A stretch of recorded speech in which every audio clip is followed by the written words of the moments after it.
Bonjour à tous, je m'appelle Stéphanie Freitag, je vous retrouve aujourd'hui dans le jour 9 du défi des 30 jours. 30 jours pour vous partager 30 mentors qui me mettent des étoiles plein les yeux. Aujourd'hui, je commence une semaine autour de la parentalité. Je vais vous partager mes mentors en parentalité bienveillante. Et je vais commencer cette semaine avec le must du must, Isabelle Fidiosa. Isabelle, elle est rentrée dans ma vie il y a à peu près une dizaine d'années. Je vais vous raconter comment elle a eu un impact très important dans ma vie de maman. Mais un peu plus loin.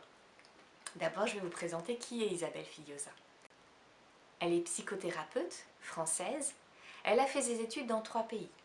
À Londres, au Radix Institute, à New York Institute et à l'université de Paris 5. Donc elle a une vision un peu ouverte, pas que française, de ce qu'est la psychothérapie. Et elle a amené dans son chemin la parentalité positive. Elle l'a importée des États-Unis et elle se base sur des recherches scientifiques en neurosciences pour apporter une alternative empathique à tous les parents afin de sortir de la violence éducative ordinaire. Oui, on peut, nous, en tant que parents, parce qu'on est imparfait et qu'on ne sait pas faire autrement, apporter de la violence à nos enfants. Et je sais que tous les parents, ils aiment leurs enfants et ils veulent le meilleur pour eux. Le but n'est pas de critiquer, mais d'accueillir qui nous sommes et d'apprendre à faire autrement. Isabelle, elle est rentrée dans ma vie par un livre, L'intelligence du cœur. Et ce livre ça a fait un petit déclic en moi. Pouvoir me dire, tiens, je peux être plus intelligente par mon cœur que par ma tête. L'empathie, elle vient de là. Ma connexion par le cœur à l'autre. Et avec mon enfant aussi. Et je peux être en mesure d'accueillir qui il est dans son entièreté. Mais un livre ne m'a pas suffi. Quand ma fille était petite, jusqu'à ses 2 ans, ça allait à peu près.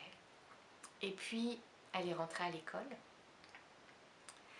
Et là, ça a commencé à tourner en cauchemar. Déjà, j'étais fatiguée, j'avais un rythme professionnel qui était intense, j'avais beaucoup de déplacements. Et le soir, je me pressais pour rentrer, aller la chercher à l'école pour ne pas la laisser trop longtemps. Je la récupérais, on jouait un petit peu, et pour un rien, je me souviens d'une fois où j'ai ouvert le paquet de gâteaux chocolat avant celui de fraises. J'ai ouvert les deux, elle a eu les deux dans les mains, mais j'ai ouvert celui de chocolat avant celui de fraises. Et elle est partie dans une colère, mais énorme. Et c'était comme ça tous les jours.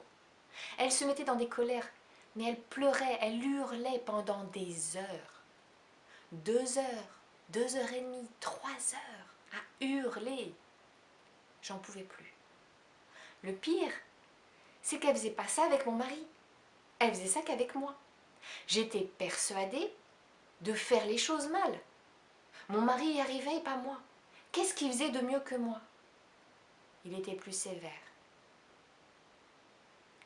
Est-ce que c'était la solution? Je ne sais pas. Je me suis retrouvée à faire, par désespoir, des choses que je m'étais dit que jamais je ne ferais. Ce que j'avais vécu quand j'étais petite. Crier, taper. Je l'ai même attrapé une fois, je l'ai mis au bain, sous la douche. Pas une douche froide, bien sûr. Mais je l'ai attrapé, je l'ai jeté dans la baignoire, enfin jeté. Je l'ai mis dans la baignoire et je l'ai douché. Elle était tellement hors d'elle, je ne savais plus quoi faire. J'ai été voir des pédopsies, ils ne m'ont pas aidée. Il y en a des très bien. Et là, ceux que j'ai vus m'ont écouté, ont écouté mon désespoir de maman, mais ne m'ont apporté aucune connaissance sur la psychologie de l'enfant. Qu'est-ce que je fais? J'ai été les voir en leur disant « Mais aidez-moi, je ne sais pas quoi faire avec ma fille. » 8 mois. 8 mois à y aller, une fois par semaine. Ils m'écoutaient et ils ne me donnaient aucune information. C'était pas le but. Isabelle, c'était la première personne qui m'a parlé du parent référent. Mais je ne savais même pas que ça existait ce truc-là. Le parent référent, c'est quelqu'un, enfin c'est le parent. Ça peut être autre chose, ça peut être quelqu'un d'autre que le parent. C'est quelqu'un qui s'occupe beaucoup de l'enfant avant ses 3 ans. Quelqu'un en qui l'enfant a entièrement confiance. Et l'enfant va venir lui déposer tout ce qu'il n'arrive pas à gérer. Toutes ses émotions, tout ce qu'il déborde. Ma fille, elle est hypersensible. Ça se passait pas bien à l'école.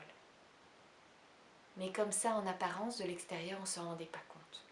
Par contre, le soir, elle évacuait. Elle évacuait le trop-plein, le trop. Et moi, j'étais désemparée. Qu'est-ce que je fais de tout ça? Comment je l'aide? C'est un petit bout, 4 ans, qui se tord de douleur par terre en hurlant. Et moi, de désemparée, je l'aide pas. Parce que je suis pas sécure en moi. C'est pas ça en moi. Et du coup, ça l'entretient. Ça l'entretient dans sa détresse. Qu'est-ce qu'on fait des émotions? Ça a été un cheminement pour moi, une réflexion, une recherche. Qu'est-ce que je fais quand mes enfants ont des émotions? Comment je les accompagne? Et j'ai commencé à suivre les enseignements d'Isabelle Fignosa. D'abord par des conférences, et puis quand le blog des super parents ont proposé un groupe test pour faire une nouvelle formation avec Isabelle, j'y suis allée. J'ai fait partie de ce groupe de tests de parents à découvrir toutes les semaines une nouvelle vidéo d'Isabelle Fignosa pour apprendre des alternatives, pour sortir de la violence, rentrer dans l'empathie, être en lien avec notre enfant. Ça a changé ma vie. Je vous invite à votre tour maintenant de mettre en commentaire les personnes qui vous inspirent. Et sur les réseaux sociaux, avec le hashtag Tu m'inspires, allez poster des merci. Merci à toutes les personnes qui vous mettent des étoiles dans les yeux.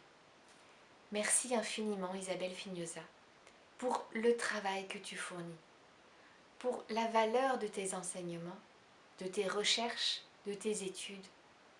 Tu apportes beaucoup, beaucoup à toute la parentalité et à cette nouvelle génération qui va pouvoir grandir avec des parents plus sûrs d'eux. Merci, merci beaucoup. Demain, je vous ferai découvrir Tarissaï de Cugnac, qui a une énergie, un cœur énorme, j'adore, vous allez voir. Elle travaille aussi sur la parentalité. Je vous souhaite le meilleur, prenez soin de vous, à très bientôt. Ciao. Et n'oubliez pas de liker, partager, vous abonner à ma chaîne et de poser vos questions en commentaire. Bisous, merci.